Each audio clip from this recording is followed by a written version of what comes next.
Raghu sir, మీ పక్కింటి ఆవిడ phone చేసింది. మీ ఆవిడ బట్టలారేస్తూ మేడం నుంచి కింద పడిందిట. మనోహర్ హాస్పిటల్కి తీసుకెళ్లారట. మిమ్మల్ని అర్జెంటుగా రమ్మన్నారు.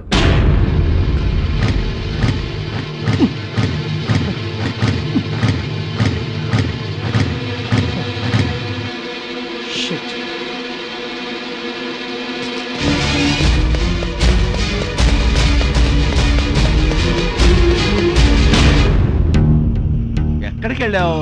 నేను వచ్చి గంట సేపు అవుతుంది. మధ్యాహ్నం రఘు భార్య మేడ మీద నుండి కింద పడింది. పాపం తలకు దెబ్బ తగిలి రక్తం కారుతుంటే నేను సర్లా హాస్పిటల్కి తీసుకెళ్ళాం. రఘు వచ్చే వరకు ఉండి ఇప్పుడే ఇంటికి వస్తున్నాం. అది సరే, పని మనిషి వాడు కూడా పనిలోకి రాలేదు కదా. మరి నేను వెళ్ళి విషయం ఏమిటో కనుక్కురానా? మీరెందుకు వెళ్ళడం? డబ్బు అవసరం అయితే అదే వస్తుందిలే.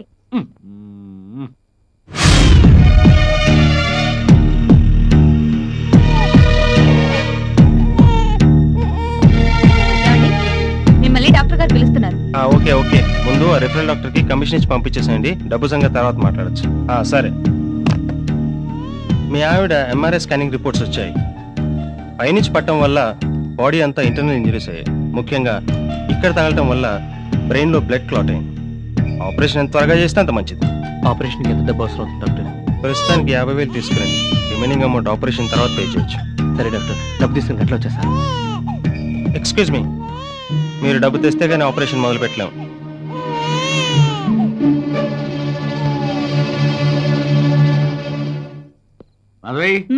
లోపల పెట్టు. ఎక్కడివి? ఆ మస్తాన్ వలి మనకి ఇవ్వాల్సిన అసలు వడ్డీ మొత్తం కలిపించాడావమ్మా. వీడెవడరా ఇప్పుడు వచ్చాడు? ఏమిటి రఘు, మీ ఆవిడికి ఎలా ఉంది? సీరియస్గా ఉందండి. ఆపరేషన్ చేయాలంటున్నారు. 50,000 అర్జెంటుగా కావాలి. మీ దగ్గర ఏమైనా అడ్జస్ట్ అవుతాయా? అయ్యో, ఇంట్లో పైసా కూడా లేదే. పొద్దున్నే 2,000 ఉంటే పని మనిషి వచ్చి వాళ్ళ అబ్బాయికి బాగా లేదని తీసుకెళ్ళిందయ్యా. రేపు పొద్దున్నే నా బైక్ అమ్మేసైనా ఇస్తాను. కనీసం 5,000 ఉంటే ఇవ్వండి. ఏంటి రఘు నువ్వు అనేది? అంటే నా దగ్గర డబ్బులు ఉండి కూడా ఇవ్వడం లేదనే? అది కాదండి, మీ దగ్గర ఎమర్జెన్సీ కోసం పెట్టుకున్న డబ్బు ఏమైనా ఉందేమోనని. మా ఆవిడ దొట్టయ్యా, పైసా కూడా లేదు.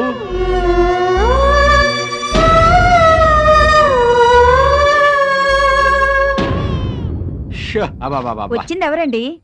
ఎవడో చందా కోసం వచ్చాడులే. వడ్డీతో కలిపి 48,000 లెక్క పెట్టుకోండి. లెక్క పెట్టుకొని కరెక్ట్ గా అంటున్నావు. ఇంతకీ ఈ కరెక్ట్ గా ఉన్నాయా? నువ్వు ఇక్కడే ఉండవు. రే, మీ ఆవిడకి ఎలా ఉందిరా? Doctor operation చేయాలంటున్నారా? 50,000 దాకా కావాలట. మరి డబ్బు అడ్జస్ట్ అయిందా? నీ దగ్గర ఏమైనా అడ్జస్ట్ అవుతుందేమో వచ్చాను. చూడరా ప్లీజ్. 50,000? అబ్బే, 50,000 అని కాదురా, నీ దగ్గర ఎంత ఉంటుంది అంతే. నా దగ్గర ఎంత ఉంటుందిరా? 400-500 కూడా లేవురా. ఎలాగైనా చూడరా, 2-3 రోజులు ఇచ్చేస్తాను. అదేంట్రా అలా అంటావు? నా దగ్గర ఉంచుకొని కూడా నీకు ఇవ్వకుండా దాచుకున్నాను అనుకుంటున్నావా? ఒక్క నిమిషం రా, మా ఫ్రెండ్ ఉన్నాడు, వాడి దగ్గర దొరుకుతాయని కనుక్కుంటాను. ఏమండి రత్న గారు, మీ దగ్గర 50,000 దొరుకుతాయా? 5 రూపాయలు ఉంటే పర్లేదు. అయ్యో లేవు భయ్యా. లేదా? ఓహో, అయ్యగారు అడిగినట్టున్నారు. రే, ఎందుకైనా మంచిది చందుగాడిని అడుగు, వాడైతే గ్యారెంటీగా ఎవడో. థ్యాంక్స్ రా నాగరాజు చెప్పినందుకు. నేను చాలా ఇంపార్టెంట్ పనిలో ఉన్నాను, నీకు తర్వాత చేస్తాను. Okay bye. ఎక్కడికండి?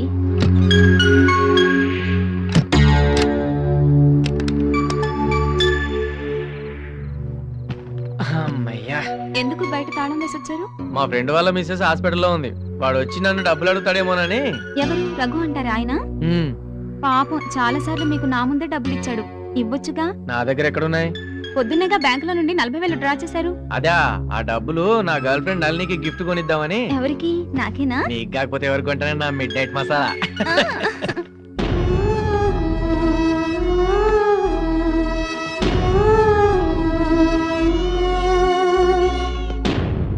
పంపించేస్తా అండి, మా ఎదతో పంపించేస్తాను వెంటనే.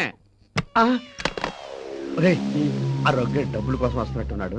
నన్ను అడిగితే నేను లేనని చెప్పు. అంటే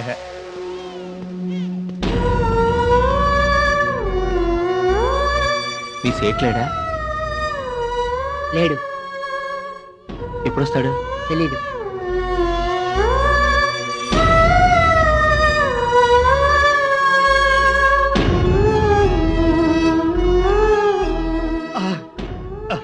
వెరీ గుడ్, బాగా మేనేజ్ చేశారా.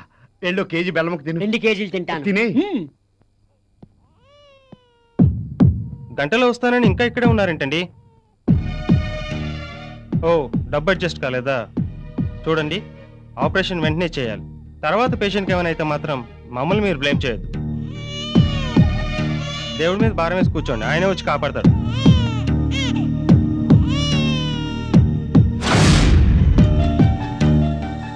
రే రఘు, ఏంట్రా ఇక్కడ పడుకున్నావు? ఏం లేదురా, ఏదో ఆలోచిస్తూ పడుకుండిపోయాను. అవునరా, నాకు తెలియక అడుగుతాను, నువ్వు ఈ రాత్రికి ఇక్కడే ఉండిపోవాల్సిన అవసరం ఏంట్రా?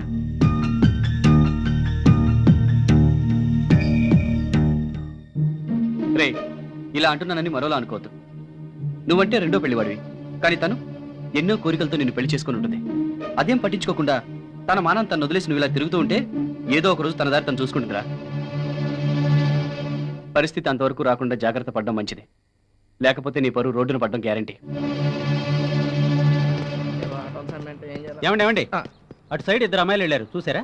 చూశాను కానీ వాళ్ళు అమ్మాయిలు అబ్బాయిలో తెలియట్లేదండి. అదేంటి, అమ్మాయిలో అబ్బాయిలో ఆ మాత్రం తేడా తెలీదా? ఎలా తెలుస్తుందండి? వాళ్ళ ఒంటి మీద బట్టలు ఉన్నాయి. రేయ్, పోలీసుడితో ఎటకారాలొద్దు, ఎన్కౌంటర్ అయిపోతావు యాదవ.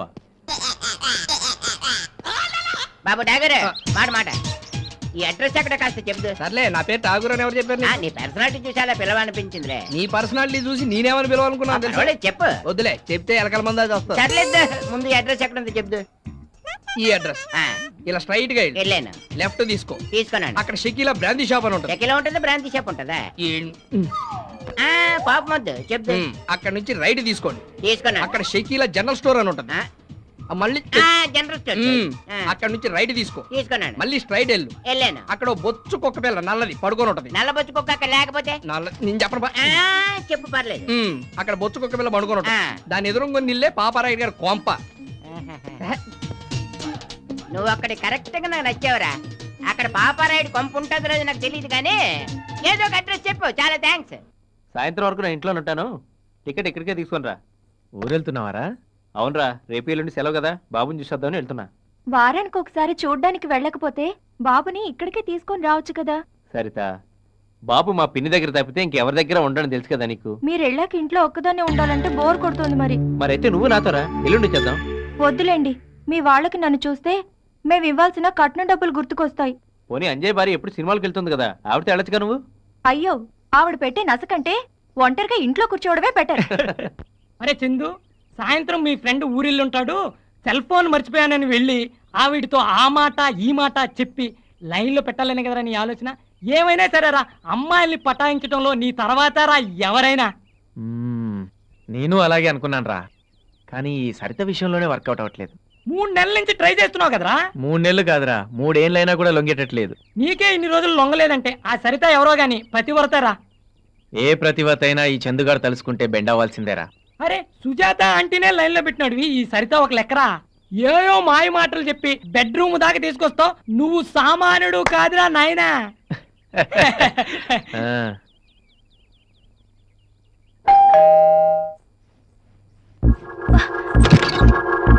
సరిత గారు,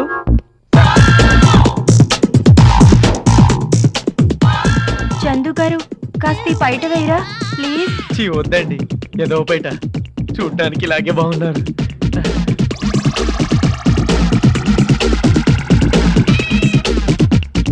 ఏంటండి ఇలా చేశారు? అక్కడున్న మీ సెల్ ఫోన్ తీసుకొని బయటికి వెళ్ళండి. పొద్దున్న మొగాడు ఎవడైనా ఇంత గొప్ప అందాన్ని చూడకుండా బయటికి వెళ్ళిపోతాడా? అబ్బా, ఏంటండి ఆ చూపు? ఎప్పుడు లంగా జాకెట్ తో ఉన్న ఆడవాళ్ళని చూడలేదా? చూశాను, కానీ నీ అంత అందమైన ఆడదాన్ని చూడలేదు. ఉమ్, ఇదే మీ ఆవిడను పరాయి మగాడు చూస్తే మీరు ఊరుకుంటారా? ఆ దయ్య మొగానే నాకే చూడబుద్ధి కాదు, ఇంకా పరాయి మొగాడు చూడాల్సిన కర్మేంటి? నేను ఆడదాన్ని, మీ ఆవిడ ఆడదే కదా, మరైతే నన్నెందుకు ఇష్టపడుతున్నారు? పెళ్ళాం తీరిన కోరిక, ప్రియురాలు తీరిన కోరిక. మాటలు బాగానే నేర్చారు కానీ బయటికి వెళ్ళండి, మా ఆయన వస్తారు. మీ ఆయన రాడు, వాడికి టూర్ల మీద ఆఫీస్ మీద ఉన్నంత ఇంట్రెస్ట్ నీ మీద లేదు. నీలాంటి దానికి నేనే గతి. నేను అలాంటి ఆడదాన్ని కాదు. నేను మాత్రం అలాంటి మగాన్నే. దా, నన్నేం చెయ్యకు ప్లీజ్. నిన్నేం చేయను, జస్ట్ రేప్ చేస్తాను, కావలిస్తే కేసు పెట్టుకో. నీలాంటి అందగత్తెని అనుభవించానన్న తృప్తితో ఎన్నేళ్ళైనా జైల్లో ఆనందంగా గడిపేస్తాను.